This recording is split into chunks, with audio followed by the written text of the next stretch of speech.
This case takes place in Sydney, Australia on the 20th of July 2019.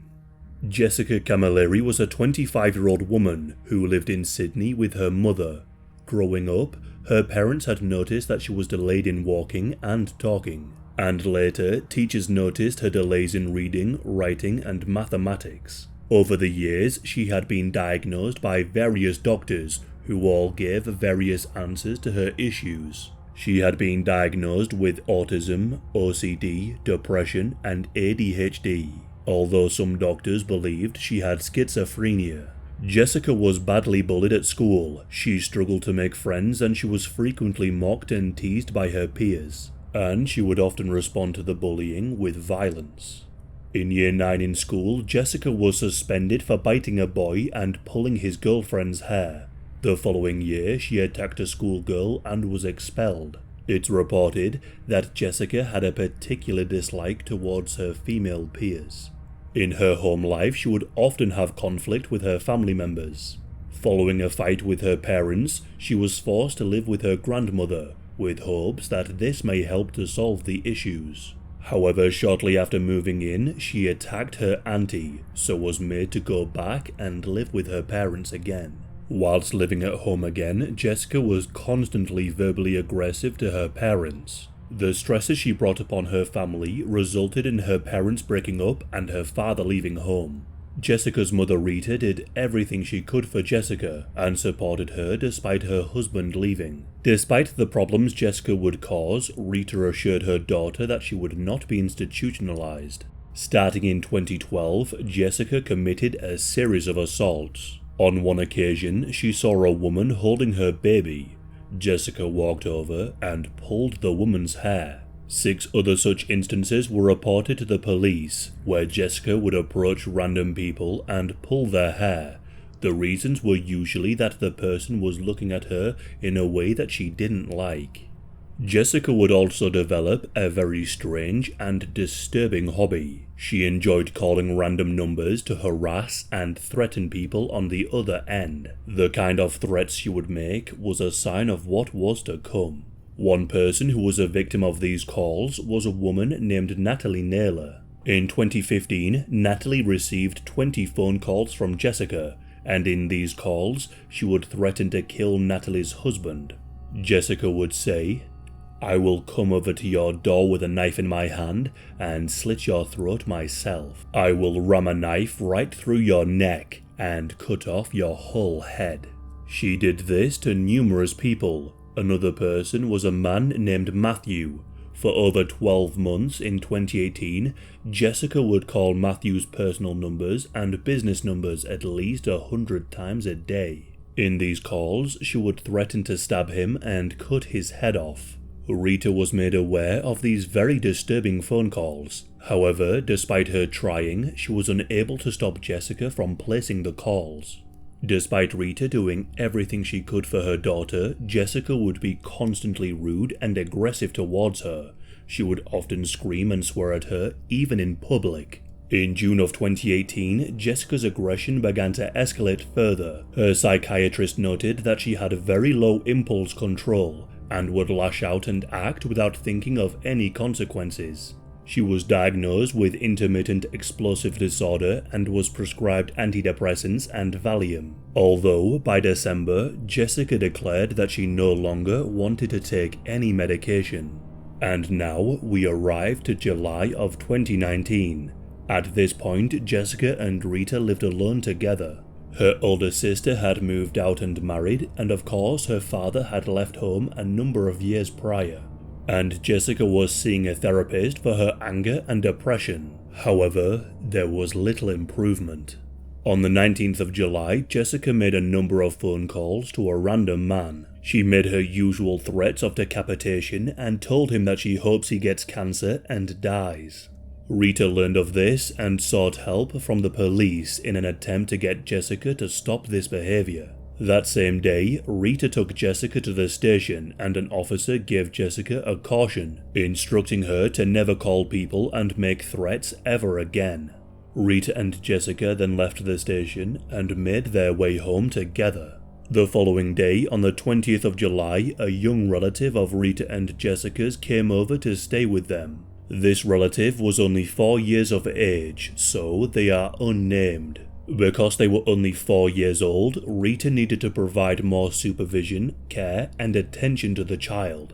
But this angered Jessica. She was bitterly jealous of the attention the child was receiving.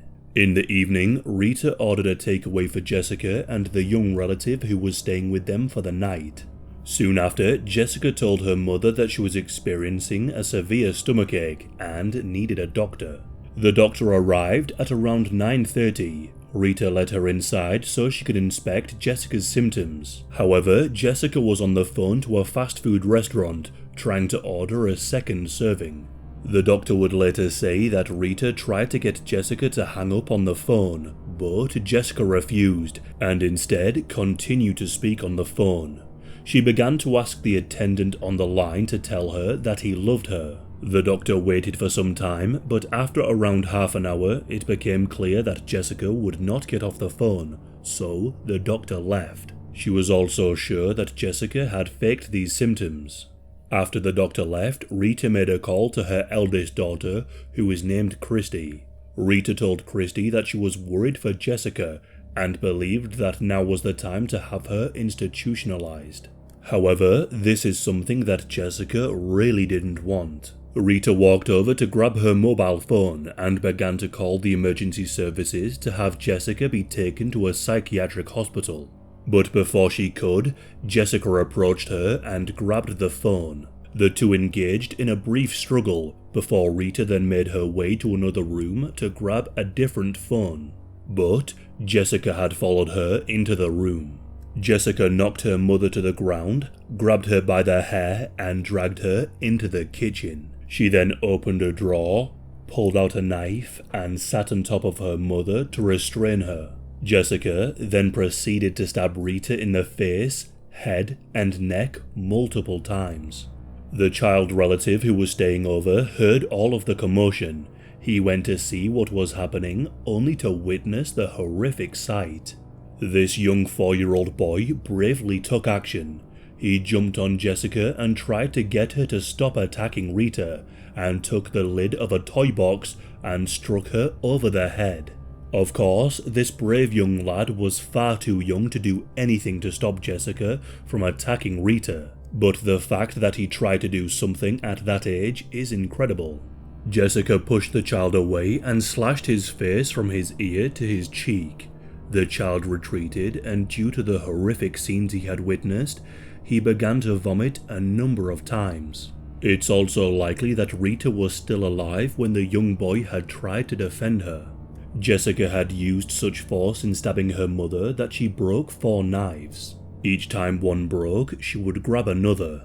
In total, Jessica stabbed her mother in the face and head over 100 times, and had used a serrated knife to decapitate her. To fully sever Rita's head, Jessica began to twist and pull until it became fully detached. By the time she was done, Jessica was covered from head to toe in her mother's blood. She picked up her mother's head and walked to the next door neighbor's home, but she dropped her mother's head on the pavement on the way. Jessica knocked on the neighbor's door and asked them if they could call the emergency services for her. She then turned around and returned home and called the emergency services herself. Here is the call. Hello, this is Alison from Police Emergency. We just received a call from this number. Yes, I need you to get the ambulance and the police out here immediately. To which address? I need you. This is a immediate life or death situation. Which suburb or town is that in? St. Clair. Okay, so St. Clair. And what's the nearest crossroad, please? What's the nearest one? Listen, can you talk to the neighbour? I'm flustered. Can you just talk to him? Because my hand's bleeding. Yeah. Thank you. Can you talk to him? Oh, my finger's broken. I can't. It's all right. Okay, talk to him. Hello? What's happened? I don't know. We was just at home, but she just come in screaming for help, and when suddenly I opened the door, she said, "Just help me and call the police or ambulance." And she said to me, she had a fight with her mom, I think. Okay. My mom tried to stab me, and I killed her, I think. So did she just say her mum tried to stab her? I don't know because of the... Yes, Yeah. with a knife. And in self-defense, I think I killed her. Yes. Can you tell him to come immediately? Yeah, can you please just come immediately, please? Okay, so she believes that she may have killed her mother. Yes. Yeah, she said like this, yeah. Yes. And where is this where you are at the moment? Sorry, me? Yeah, so where are you at the moment? Oh, Is she with you at the moment? yeah, she's in the front yard of my house. Okay, all right. So how old is her mother? How old is your mother? My mum's dead, I think. How old is she? 57. 57. So is she not conscious? Nah. I stabbed her because she tried to kill me. Okay, and you didn't check if she was breathing? No, we can't Could you go come there. to the house? There's a kid in there. Could you come with me, please? No, I can't go. Sorry about that. Nah. Okay. There's a kid, a 4-year-old kid on the phone in the house. And is her mother severely bleeding? No, because we didn't go to her house because I'm outside of my house because I can't go there. Okay. Yeah, please. Okay, so do you know what the lady's name is? And my fingers are broken. My Yeah, fingers are broken. her mother was just his name, her name. Jessica Camilleri. Is that your name? Is that the lady's name who called? Yes, yes. Can I talk to her? Lady, can you hear me? Yes, I can. Your name's My Jessica? My fingers are broken. Okay. Mum has had enough of me because I admit I've been a challenge, and this ongoing thing's been going for months. Anyway, she had enough of me. She grabbed me by the hair and dragged me from my room all the way to the kitchen, and she got a knife and she tried to stab me with it, and I grabbed the knife off her because I thought she was going to stab me, so I stabbed her back. And I was so heated up with anger, I just kept stabbing and stabbing and stabbing her, and I took off her head. Her head is, I ran to my neighbour, not this neighbour, my other neighbour before this one, who's on the other side. He was at work. I told him to call the ambulance and the police immediately. He's going to do so, but no one's at home because everyone in the family is at work now. Okay. So he wasn't much help. He said, all I can do is I'll call the police and the ambulance to my address, and I thought it was going to take a bit of time, so I ran to my other neighbour on the other side. Okay. And I had my mum's head in my hand. I know this sounds insane, but I was taking it for evidence to show the neighbour. In the struggle, in the frustration, I didn't know what I was doing. I cut her head off. I chopped her head off with a knife. Okay, what type of knife was it? There was all sorts of knives. There was about 7 knives I was stabbing her with. A few of the knives broke. When that knife broke, I got another one and did the same. Where's the knives now? They're all in the kitchen. There's blood everywhere. There's blood everywhere. Yeah. And you're outside the house? Yes. The ambulance and the police have rocked up. Do you want to stay on the phone? No, that's okay. What's your phone number? Officers arrived on the scene to find Jessica standing outside in a nightdress, completely covered in blood.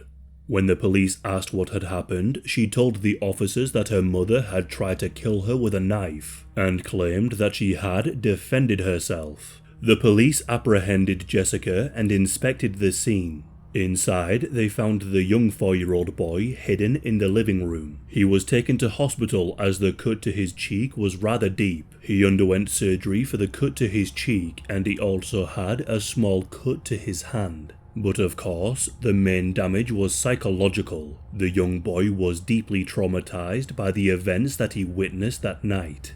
In the kitchen, the police found the lifeless body of Rita.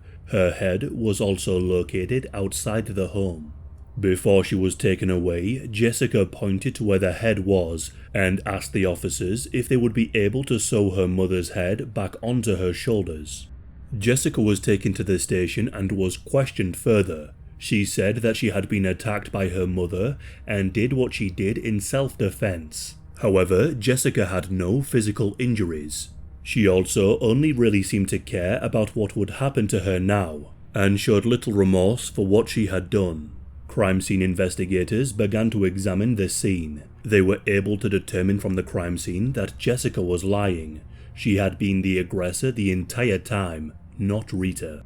Rita had over 90 defensive injuries. Her hands had been cut to ribbons. In her final moments, she desperately tried to defend herself from Jessica, but tragically was unable to do so. When piecing together what had happened, they discovered that Jessica had sliced off the tip of Rita's nose and had also used a knife to pluck out both of her eyes. It was clear too that Jessica had held one of the eyes in her hand and squeezed it. Jessica was charged with the murder of Rita. While Jessica was awaiting trial, she was kept in a facility. In this facility, she lashed out at a number of women. She would usually pull their hair, but on one occasion, she poured boiling hot water over an inmate.